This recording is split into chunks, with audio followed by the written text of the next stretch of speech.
And masterclass में I would love to introduce you to the head of chef and owner of Uzi's. I've already mentioned about him in the introduction as well. उनका नाम उज़ैर तोबानी है and उनकी story भी बहुत interesting है because he was literally, he started off his journey as a chef and his dad had a business, but still he wanted to go back to his passion. He's been to a couple of places, from Malaysia and Langkawi to working in Four Seasons, और वो Italy में भी रह चुके हैं और वहाँ पे भी रेस्टोरेंट में काम कर चुके हैं. So we are very lucky to have him on the show today, और वो आज हमें बताएंगे 2 amazing Italian based recipes which I will let him tell you about, and his attachment to these specific recipes as well.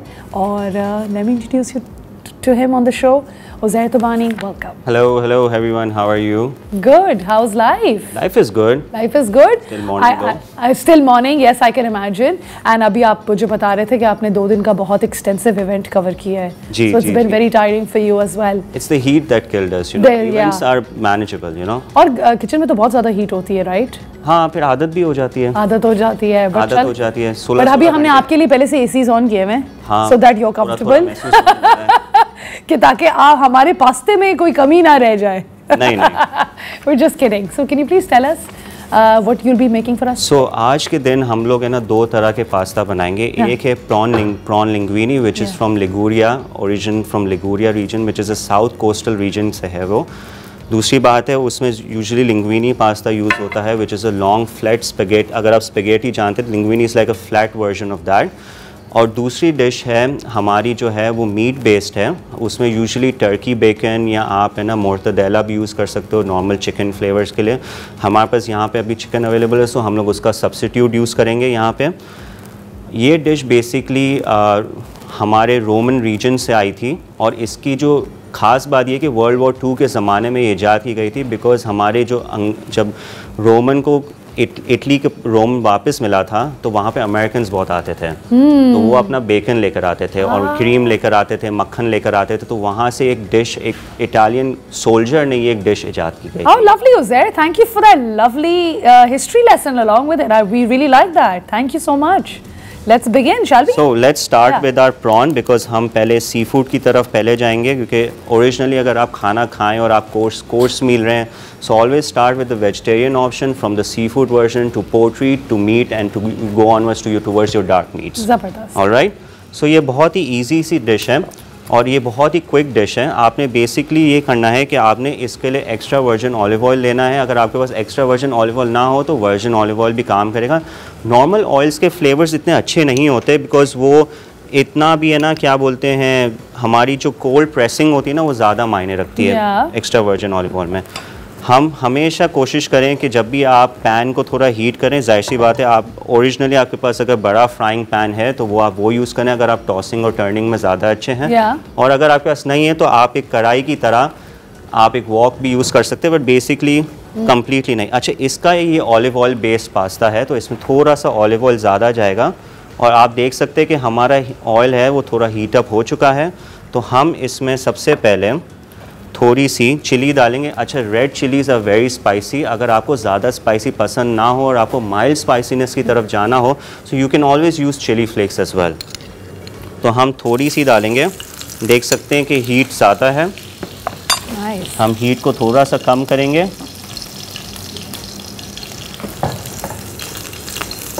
How interesting.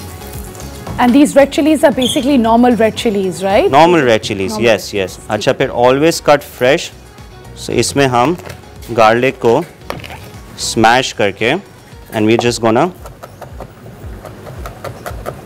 Interesting. I think this is one of the most fascinating things about chefs, how beautifully they cut garlic and ginger. इस चीज़ की पूरी training होती होगी, I'm sure आप लोगों की. How nice. Yeah. मैंने यहाँ पे स्टोव से अलग कर दिया बिकॉज हीट ज़्यादा हो गई थी. मैं नहीं चाहता था कि मेरा ऑयल बर्न हो. और मैंने अपने गार्लिक को हल्का सा ब्राउन किया है इधर.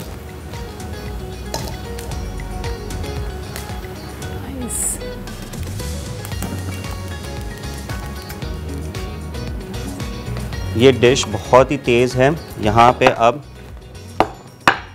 And this is what? This is prawn. I'm adding prawns right now. Okay, great. Prawns को आपने हर एक प्रॉन की डिपेंडिंग अपॉन साइज़ इसको बाइट साइज पीसेस में काट लेना है। ओके। और आपने इसको इसमें डाल देना है। Interesting, nice.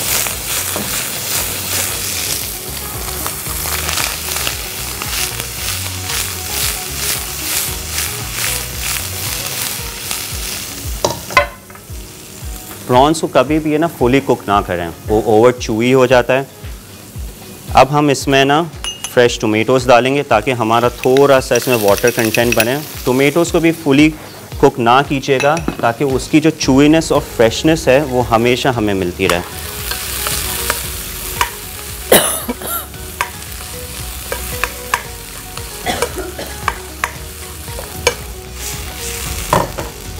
Interesting. So, Uzair, how would you describe your cooking style? Like अगर 3 words में explain करना हो cooking style कैसा है? Quick and easy or like? No, my cooking style is not just quick and easy. Yeah. I like to like my flavor profile पे ज़्यादा काम करता हूँ। So मुझे ना time और effort पे ना काम करने का ज़्यादा मज़ा आता है। मज़ा आता है। How lovely.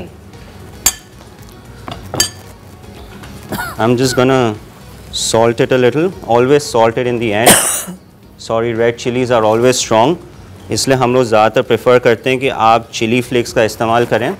It's more easy going and friendly. Nice.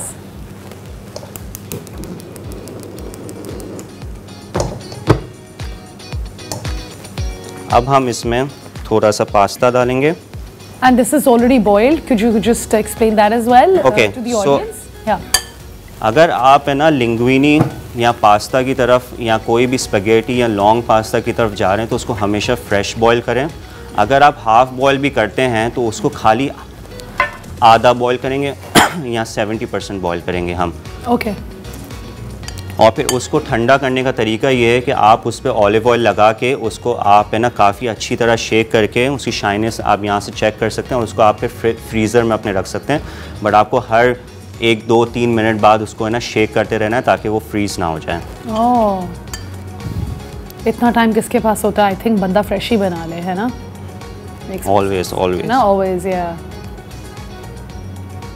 So how many years has it been since you've been, doing this? So when did you realize, Uzair, कि मुझे cooking का शौक है? Oh, since I was a kid. So I was the Really? eldest kid in my family. My father is the eldest, so I was the firstborn. अच्छा. तो क्या बोलते हैं मेरी mother और my grandmother and my aunts before their marriage they would like literally keep me with them in the kitchen. First beforehand it was like how the families work and everything. Yeah. अच्छा इसमें हम है ना थोड़ा सा है ना pasta water भी डाल सकते हैं या आप है ना चिकन स्टॉक वेजिटेबल स्टॉक ये भी सब यूज़ कर सकते हो ताकि इसमें थोड़ा सा है ना आपको ड्राइनेस ना हो।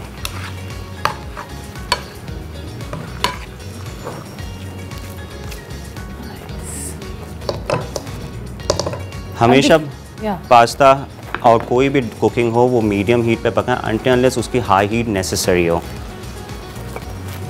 Interesting. यहाँ पे अभी हम फ्रेश पार्सली ले लेंगे। मेक श्योर करें कि पार्सली आपकी प्रॉपरली वॉश्ड हो। आपने इसको आहिस्ते से इस तरह से पकड़ना है।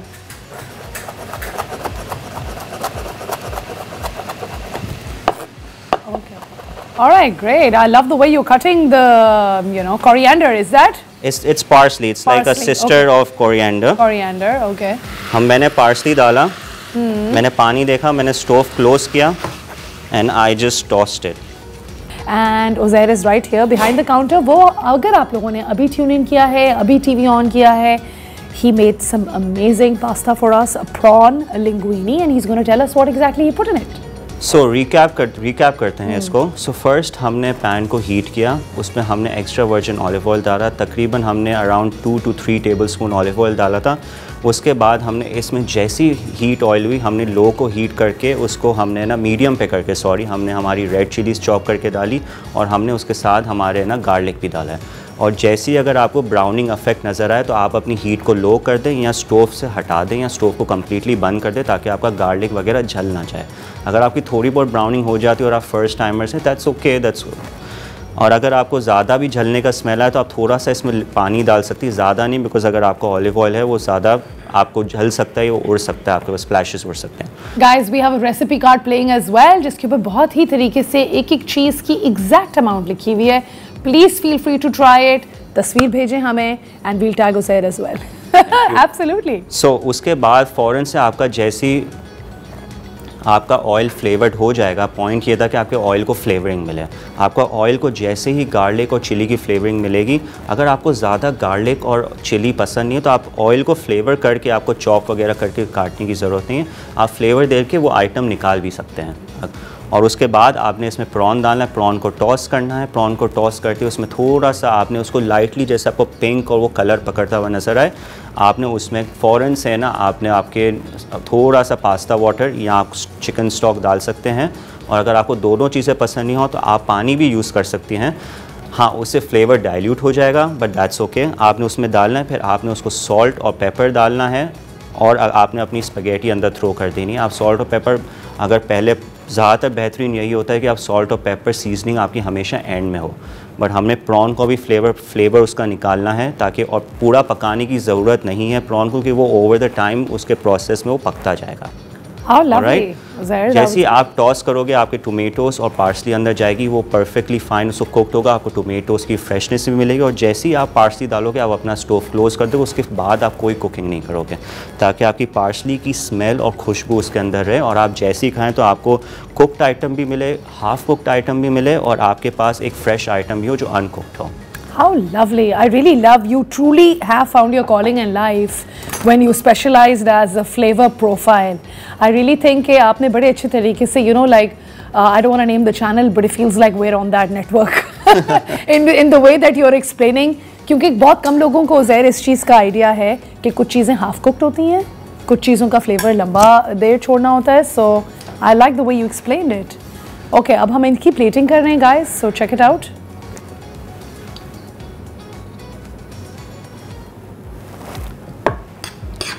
And I like the way you're putting it as well.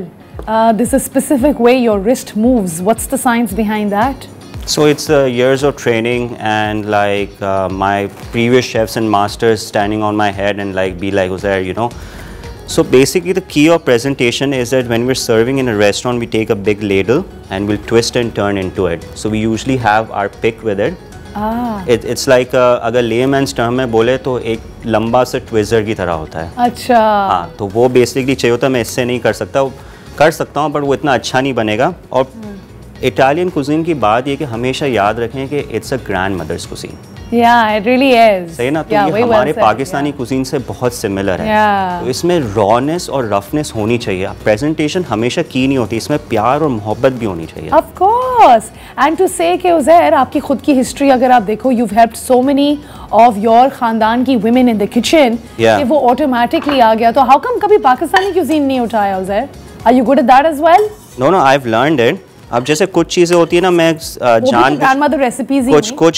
कुछ है ना, मैं सीखता नहीं हूँ. जैसे अब मेरी दादी हैं, वो बहुत अच्छा ढोकला बनाती हैं. अच्छा. तो वो मैं ना, वो मुझे आता है बनाने, बट मैंने आज तक कभी बनाया नहीं है. I made Italy because I don't want to, मैं नुक्स नहीं निकालना चाहता, but that's something which is very close to me and she is very close to me. तो मैं चाहता हूँ कि वो कभी भी रेसिपी मैं बनाऊँ ना. हाँ, बनानी पड़ गई तो बना लूँगा, बट वो हम अभी भी आजकल की एज में शी इज़ 85 ईयर्स ओल्ड. वो आज भी बनाती है ढोकला. मन करता है, बोलते यार आज दही पड़ा है, हाँ ढोकला बना लेती हूँ यार.